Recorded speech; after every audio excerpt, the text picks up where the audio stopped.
Bryce Mitchell versus Andre Fili takes place this weekend in the co-main event of UFC Fight Night Vegas 12, Hall versus Silva, and I can't wait for this matchup. I know I just said this was the co-main event, but in my opinion, and I think in everyone's opinion, this is the people's main event this weekend. Everyone's tuning in to see Thug Nasty versus Touchy Fili, the battle of the best nicknames in the UFC. I feel like that's what's up for grabs in this fight. Whoever wins will take the title of the best nickname in the UFC. And now, don't get me wrong, I do care about Uriah Hall versus Anderson Bronze, but this is the people's main event. Bryce Mitchell, Andre Fili, a great fight. Undefeated Bryce Mitchell coming into the UFC. He's currently gone 4-0 in the UFC. Had an amazing career before then as well, completely destroying every single person in his way on the regional scene. Eventually got to the Ultimate Fighter where he ended up losing, but that doesn't add to his record because it is an exhibition match. But then since coming to the UFC, he's gone 4-0, but only recently has he really shown signs of being a potential top contender.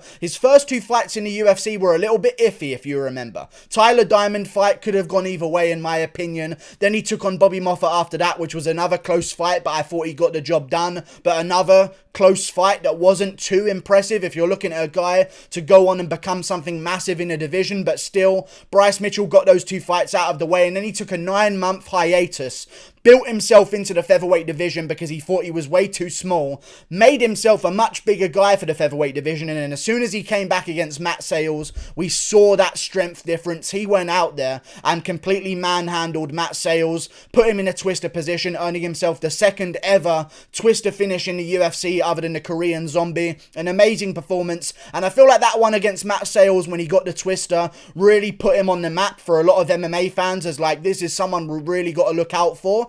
But normally, and I will say this, when a guy goes from a first round submission to a step up in competition against Charles Rosa, and then he takes him to a decision, I would see that as a bit of a downgrade normally. If you went from a first round finish to a decision over 3 rounds, usually that's a bad sign, but in this case it isn't whatsoever, because I believe the scorecards for Bryce Mitchell versus Charles Rosa were something like 30-24, 30-24, 30-25. It was absolute domination. You guys know the story, but Jesus. Charles Rosa, Brazilian Jiu-Jitsu black belt, just got taken down at the start of every single round and did not get back up until the end of the round when the bell sounded, straight back to his corner. And I don't know what he would have been asking his coaches. In my opinion, Charles Rosa could really file a lawsuit against Bryce Mitchell because that was molestation. He just really took him down and touched him wherever he wanted to and put him in whatever position he wanted to, ran a clinic of submissions on Charles Rosa and just chained them together like, oh yeah, I'll just go for a twister. I don't mind. Yeah, sure, I'll just go for an arm triangle. No problem. Back to another twister? Cool, give me a second. It was so nonchalant the way that Bryce Mitchell took him down and manhandled him. And Charles Rosa, as I said, is a real Brazilian Jiu-Jitsu black belt who submitted guys in the UFC and even came into that fight with Bryce Mitchell saying that he was going to rip Mitchell's arm off if he tries to take him to the ground, but he got massively exposed. And I don't like this matchup for Andre Fili, but Andre Fili is a great test for Bryce Mitchell. You've got a top contender, in my opinion. I've always seen Andre Fili as a ranked contender, even though he's not specifically ranked in the featherweight division and Bryce Mitchell is. Andre Fili is the jump up here. I don't know how Bryce Mitchell is ranked and Andre Fili isn't. That's never made any sense to me whatsoever, but still, Andre Fili is the big test for Bryce Mitchell. Is he ready for the rankings? Is he ready to make a run at the title? Because everyone who beats Andre Fili in his career really does go on to make a good run at things. Yair Rodriguez, Calvin Kattar, I was going to say Michael Johnson, but maybe never mind. But then again, he did beat Tony Ferguson, but Sadiq Youssef as well. All of these guys go on to do great things. Max Holloway, of course. You'll remember that one as well. Godfredo Pepe, maybe don't mention him, but still, he earned himself a submission win over Andre Fili. Andre Fili has lost a lot of times, but every single time he loses, he's making it look close. He looked good against Yair Rodriguez before losing. He looked really good against Calvin Kattar over 3 rounds, but Kattar just landed the more powerful shots. He looked good against Max Holloway until getting submitted in the 3rd round. He looked really good against Sadiq Youssef, going to a split decision in my opinion, even though it was unanimous for Sadiq Youssef. I wouldn't be surprised if one of the judges gave that 1st round to Andre Fili. I gave it to Sadiq Youssef, but that was a very close fight. Andre Fili showed that he's a very good fighter, but so did Sadiq Youssef. We're going to talk about that matchup in this video as well, but Bryce Mitchell, in my opinion, is going to get the job done over Andre Fili, take the title of the best nickname in the UFC. He basically saw Rose Namajunas' nickname of Thug and just thought, you know what can I do to completely ruin Thug Rose's career? She had Thug, he added Nasty on the end of it, and it just worked since there. And since his Matt Sales and Charles Rosa performances, he's looked amazing. As I said, bulking himself into the division. Much stronger man now, as we saw against Charles Rosa. But what I do want to note against Charles Rosa as well was not just the fact that he got put in so many bad submission positions, but Bryce Mitchell kept putting him there, kept squeezing with all of his life, and was still doing that to him in the third round. When you're a guy that's known for squeezing people out and getting the submissions early, if I can see you still have the squeeze to make a guy like Charles Rosa panic on the ground and act like he's about to tap out in the third round, you can keep that energy going, I think is a very good sign for Bryce Mitchell, a guy who bulked up. Usually when guys bulk up, they lose a bit of cardio, so to see him go 3 rounds hard was a very good sign. I think he's definitely coming into his own recently. I know he's going to get the job done against Andre Fili, in my opinion. I think he'll take him down, get him to the ground. I don't think he'll submit him. I reckon he'll win a unanimous decision victory, a bunch of close submission attempts, but Andre Fili is very, very veteran-y. He's very, very patient in bad situations. Even against Godfredo Pepe, all the way back in his career. Pepe had him in a really bad triangle and Fili was staying in there, staying calm, realized what he had to do to get out of it. Of course, Pepe eventually got the submission, but Andre Fili stayed in there. He stays patient in bad situations. You saw that in his last fight with Jourdain as well. Got cracked straight on the chin, got right back up, right back to work, right back to doing what he does best on the feet. And I feel like Andre Fili is a bit too kick heavy, in my opinion, to take on a guy in Bryce Mitchell, because listen, Bryce Mitchell, I know a lot of people are going to come into this matchup and say, well, Fili can win this fight on the feet.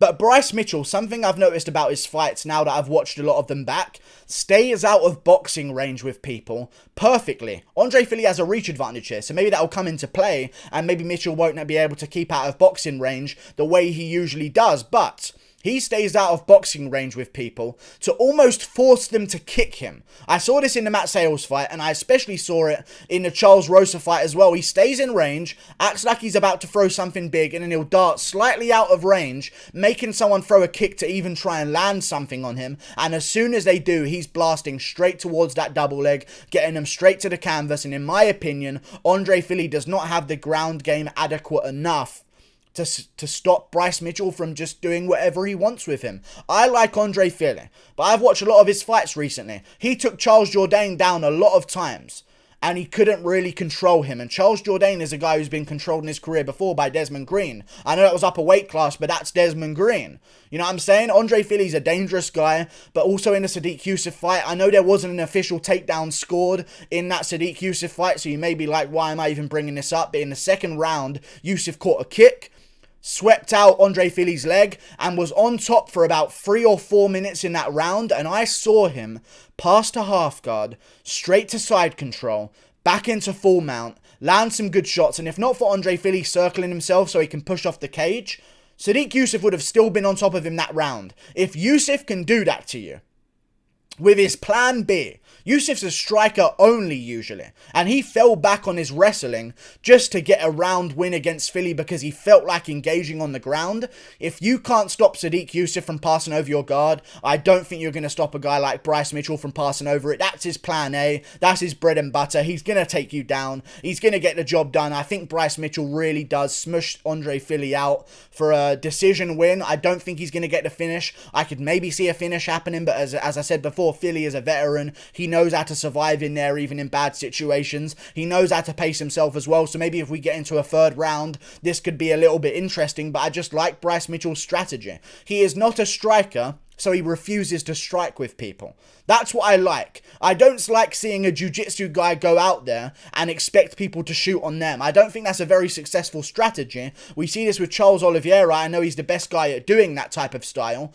But still, I feel like every single time one of those jiu-jitsu guys faces a striker that's better than them, they tend to do quite badly because they have nothing to get them to the ground. But Bryce Mitchell is more of a jiu-jitsu and a wrestler type of guy. And even in his 9 months off, before his fight with Matt Sales, Bryce Mitchell went to a training camp, a Division I program in Arkansas, Little Rock, to train his wrestling against Division I guys in America. That's some real good practice to get over that 9 months whilst he was bulking himself up into the division. I think now he's going to be definitely complete enough to beat Andre Fili. He's taking his time between fights as well, and normally for a guy, if he goes out there and doesn't take any damage whatsoever, they want to get right back in there. I like that Bryce Mitchell realizes that he's 26 years of age, he has way more to learn, he's not in any rush, and every single time he comes back in there, if you give yourself a bit of a layoff and you train the right way, every single time you come back in there, you're going to be a better version of yourself. And I think we're going to see the best Bryce Mitchell yet in his toughest test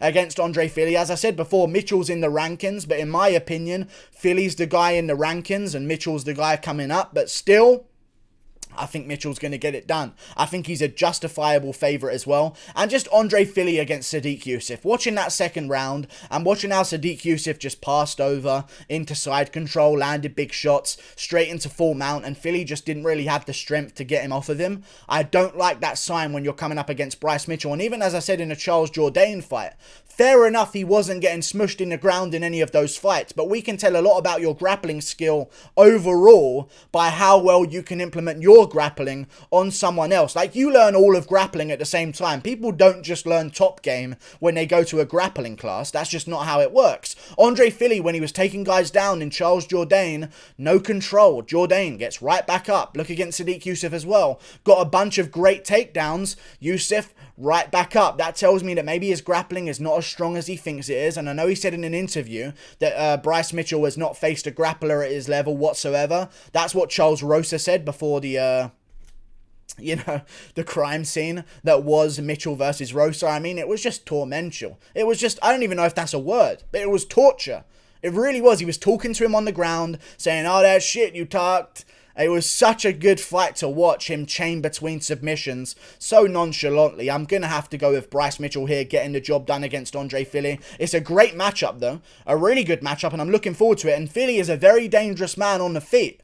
And Mitchell, I would almost like to see him be on the feet for a little bit, but I don't see that happening. I see him going out there, using a bunch of feints, staying out of boxing range with Andre Fili and not really committing to any punches whatsoever, hoping that Fili throws some kicks towards him, because Fili is a kicker. He will throw kicks to the body, kicks up high. He's utilised a lot of them in his game recently. He's added a lot more kicks to his game in his most recent fights, of course, getting a head kick KO against Shaman Moraes, using a lot of kicks against Charles Jourdain as well, and a lot of kicks against Sodiq Yusuff to the body. I think if he does that whilst trying to land on Mitchell while he's out of punching range, Mitchell's just going to grab that leg, shoot straight towards those hips and get him to the ground, and it's going to be a tough night for Andre Fili, but I'm looking forward to it.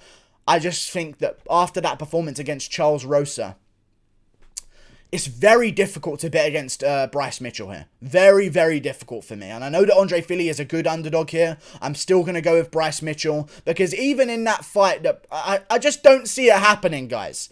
I really don't see it happening. The Charles Rosa fight was so embarrassing. And even in that fight, some people could say, Charles Rosa, older guy, I believe he's in his mid-30s right now. Maybe he shouldn't be around anymore. And then Charles Rosa comes back and beats Kevin Aguilar in a close fight, don't get me wrong, but still comes back and beats Kevin Aguilar, who's a top guy in that division with a great record. I believe it's like 20-2 or 20-3, or it might have been 18-1 at the time that Charles Rosa fought him. He's a very good guy as Kevin Aguilar, and Charles Rosa bounced back. So any excuse of Charles Rosa being over the hill, doesn't want it anymore, is kind of gone, because Charles Rosa clearly still wants it. He turned right back around and won a fight before Mitchell did. Now Mitchell's coming back against Andre Fili. I think he'll get the job done. And the winner of this one, in my opinion, could be looking at a potential Cub Swanson matchup if it's Andre Fili. I think that's more likely, Andre Fili versus Cub Swanson. But if Bryce Mitchell does win, you know what I'd love to see? Bryce Mitchell versus Edson Barboza. Because then we'd get to see, okay, how good is your grappling really? Because only the best grapplers are able to implement their game plan on Edson Barboza. I'm talking Habibs, I'm talking Kevin Lee, and that is upper weight class as well.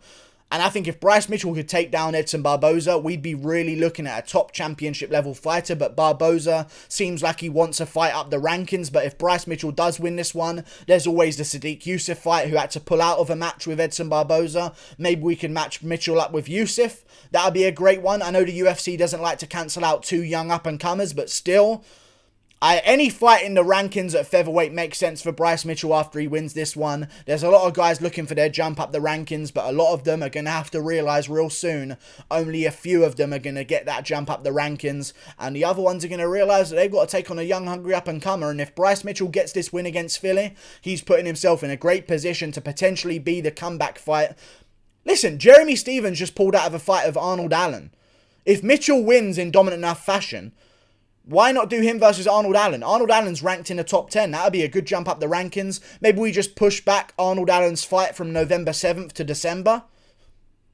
And say, Arnold Allen, listen, we can't find you an opponent. We know you don't want to fight another Can because you're currently 7-0 undefeated in the featherweight division. Here's Bryce Mitchell. And maybe we can do Allen versus Mitchell in December. That would be really good. But still, I think that Mitchell's going to get the job done. Mitchell means big as well, by the way, if you look up the meaning of the name.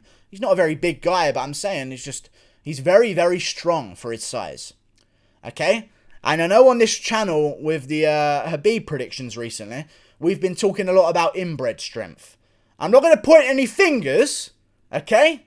I'm just saying sometimes there's weird strength out there. Really weird grip strength. And for Bryce Mitchell to do that to... I don't know why I'm still doing this in my hand. For Bryce Mitchell to do that to Charles Rosa, man, I've got to take my... I'm not going to take my hat off for you because that would ruin my whole shtick that I have here on the MMA Guru channel. But still, I've got to kind of take the hat off to Bryce Mitchell. I think he gets the job done. Smushes Andre Fili on the ground. Thank you for watching. Click that button up there. And goodbye. Toodle pip.